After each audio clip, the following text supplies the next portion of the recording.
Hello guys, ito na naman ako sa aking channel guys, sa Discard Pinoy. Magche-check ako ng washing machine dahil hindi siya nagkakarga ng tubig. So pwede naman siya gamitin pero manual lang. Bali ipapasok mo yung hose sa loob ng washing, tapos kakargahan mo ng tubig. Ngayon ang gawin natin guys, i-check muna natin, tatanggalin muna natin yung hose, i-check muna natin kung may tubig. Ito guys, may tubig naman. So ibabalik natin para ma-check natin kung papasok ba yung tubig, kung magkakarga ba siya ng tubig, para kung di man siya magkakarga, may check natin kung anong problema guys sa ating washing machine. Ito, buksan natin para power on, tapos start. Ito guys, wala talaga guys, hindi siya nagkakarga ng tubig. Yan talaga ang problema niya guys, hindi siya nag-automatic, hindi nagkakarga ng tubig. So ang gawin natin, buksan muna natin guys para malaman natin kung anong problema. So close natin, tapos i-power off muna natin, then i-unplug natin para safe tayo gumawa, hindi tayo makuryente. Yan guys, tanggalin muna natin tong hose.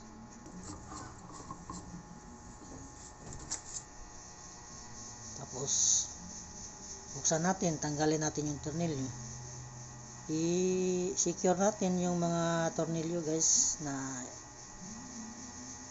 lagay natin sa magandang lagayan para di mawala. Ayan guys, nahitsura natin ng solenoid valve. Tanggalin muna natin para may check natin yung solenoid valve.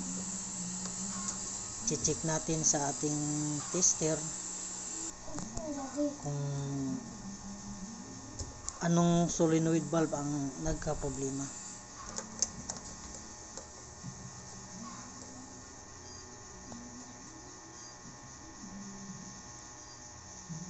So ito guys, ito 1.4, i-round up na lang natin. Tsaka ito naman isa, halos parehas lang.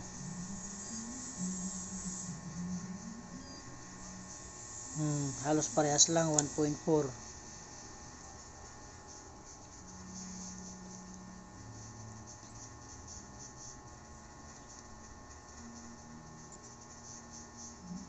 Ito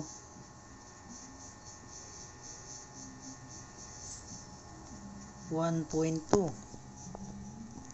round up na lang natin guys, 1.2. So nakikita din naman natin guys, may biyaksa So ito talaga ang problema niya, itong talagang solenoid valve na ang reading niya 1.2.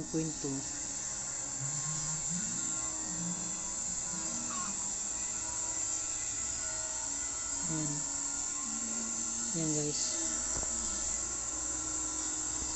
So ang gagawin natin guys, tanggalin natin yan.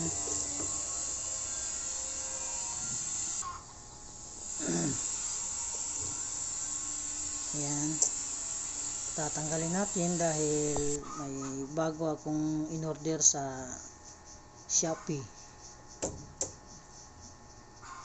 Yan guys, may biyak siya. Yan, ibig sabihin yan talaga ang sira, yung solenoid valve na yan.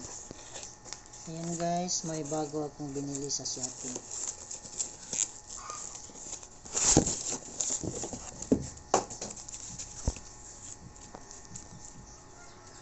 Ayan, ganun lang din ang hitsura. Kung anong hitsura ng inyong luma, tsaka yung mga number niya, may nakalagay naman yun na number. Ganun lang din ang o-orderin nyo. Yan, titesterin natin. 1.4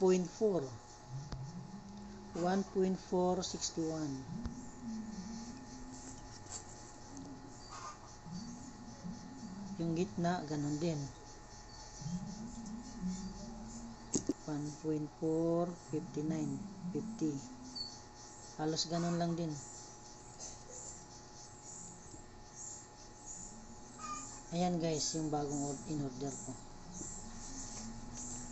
So, yan ang ikakabit natin.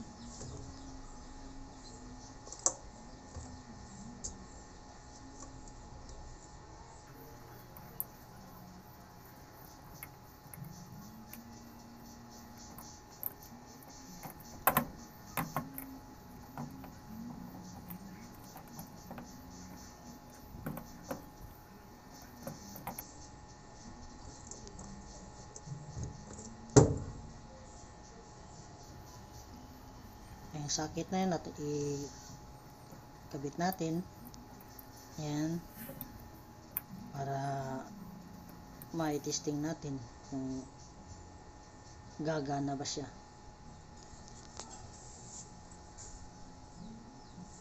Kabit natin yung hose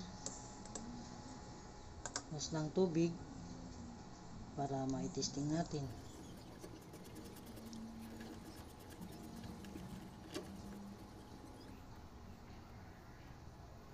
Ayan guys, nakikabit ko na yung hose. Ipa-plug na natin yung plug para malaman natin kung magkakarga ba ng tubig.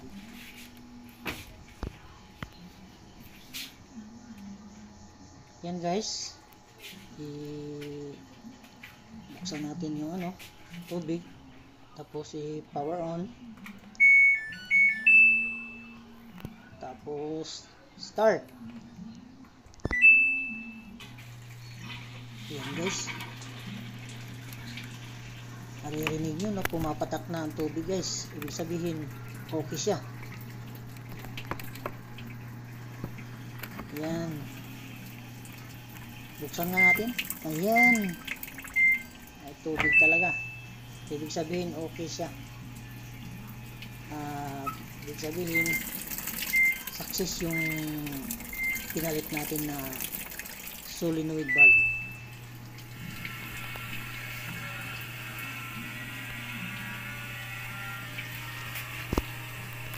Ganyan lang kadali guys, kayang-kaya niyan. Dahil ako, nanonood lang din ako ng YouTube.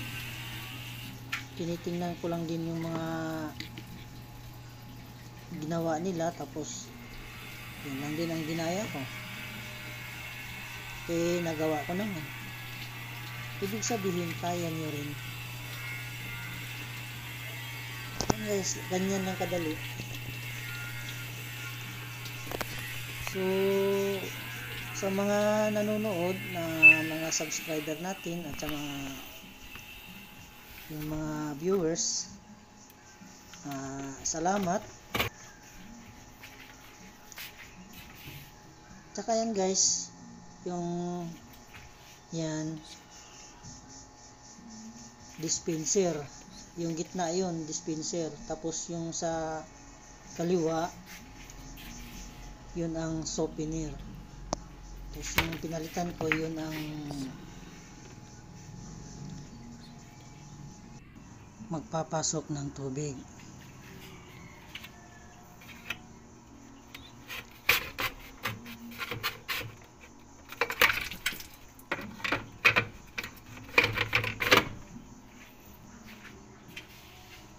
Yun. Yan.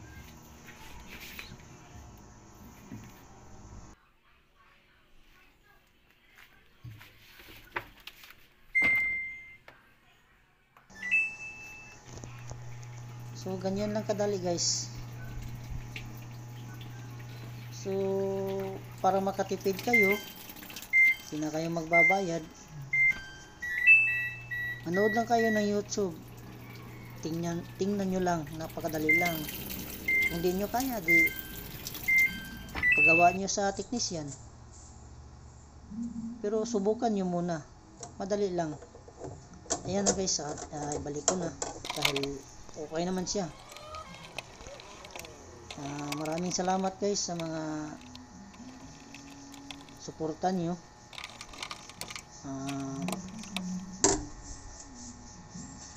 Sana may nakukuha kayong idea sa video ko.